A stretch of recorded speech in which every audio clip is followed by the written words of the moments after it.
আওয়ামী লীগ নির্বাচনে অংশ নিতে পারবে না। প্রধান উপদেষ্টা ডক্টর মোহাম্মদ ইউনূস কেন বারবার এটি বলছেন? কয়েকদিন আগে যুক্তরাজ্যের উন্নয়ন বিষয়ক মন্ত্রী তার কাছেও বললেন।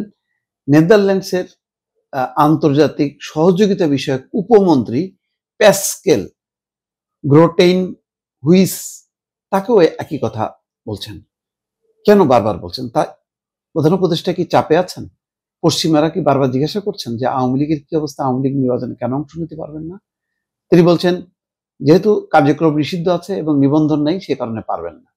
কিন্তু কেন কার্যক্রম নিষিদ্ধ, কেন নিবন্ধন বাতিল, তার ব্যাখ্যা কোথায়? তার ব্যাখ্যা পাওয়া যাচ্ছে না। কারণ আমরা যে কথাটা জানছি সেটা প্রেস বিজ্ঞপ্তির মাধ্যমে ডক্টর ইউনূসের বক্তব্য জানছি, কিন্তু যারা দেখা করতে আসছেন তারা কি কোনো প্রশ্ন করছেন যে আওয়ামী লীগ নির্বাচনে অংশ নিতে পারবে কি পারবে না? কারণ প্রসঙ্গ তো আওয়ামী লীগ না, আসছে তারা তাদের নানা বিষয় নিয়ে। কিন্তু এই কথাগুলো যখন আসে তখন মনে হয় যেন মানে সেই প্রশ্ন করতেই তারা আসছেন এবং সেই কারণেই এই কথাগুলো বলছেন। কারণ আলোচনা অনেক আছে। তিনি বলছেন যে ব্যাপক ভালো ভোট হবে, তরুণরা এবার ভোট দেবে, কারচুপি নির্বাচনে আগে ভোট দিতে পারেনি, সব হইলো। কিন্তু তার সাথে আওয়ামী লীগ কেন আসতে পারবে না? এই সময় অংশগ্রহণমূলক নির্বাচন যেটা হবে উৎসব মুখর, সেখানে আওয়ামী লীগ নাই কেন? অন্যরা পারবে কিনা, জাতীয় পার্টি সহ 14 দল, সেটাও তিনি ক্লিয়ার করছেন না, কিন্তু বারবার বলছেন যে আওয়ামী লীগ অংশ নিতে পারবে না।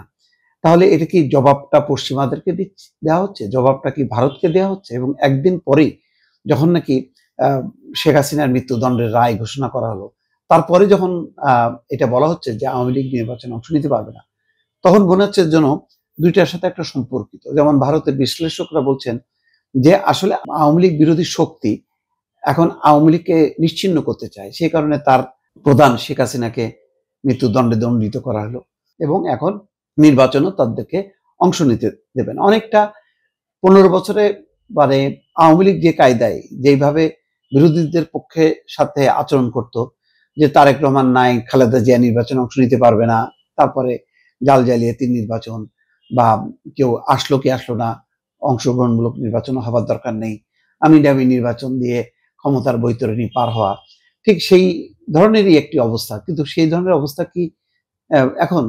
আমরা তো গণতন্ত্রের একটা উত্তরণ ঘটালাম।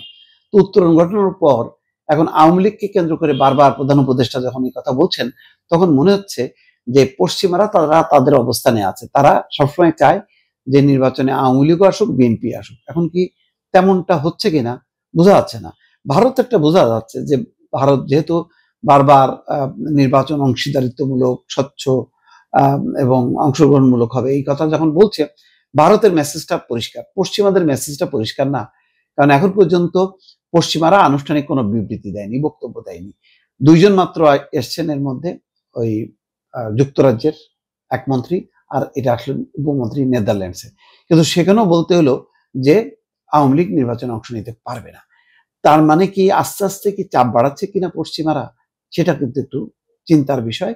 কারণ এখন যেহেতু বিচার হয়ে গেছে, এখন পশ্চিমারা বলতে পারে যে শেখ হাসিনা তো বিচার করলা, কিন্তু আওয়ামী লীগ দলগতভাবে তার গণতান্ত্রিক অধিকার, তারা নির্বাচনে কেন অংশ নিতে পারবে না, এরকম একটি বক্তব্য সামনে আনছে বা আনতে পারে বলেই কি আগে ভাগে বলে ফেলছেন কিনা ডক্টর মোহাম্মদ ইউনূস সরকারের সিদ্ধান্ত, এটা বোঝা যাবে আর কিছুদিনের মধ্যেই। দর্শক।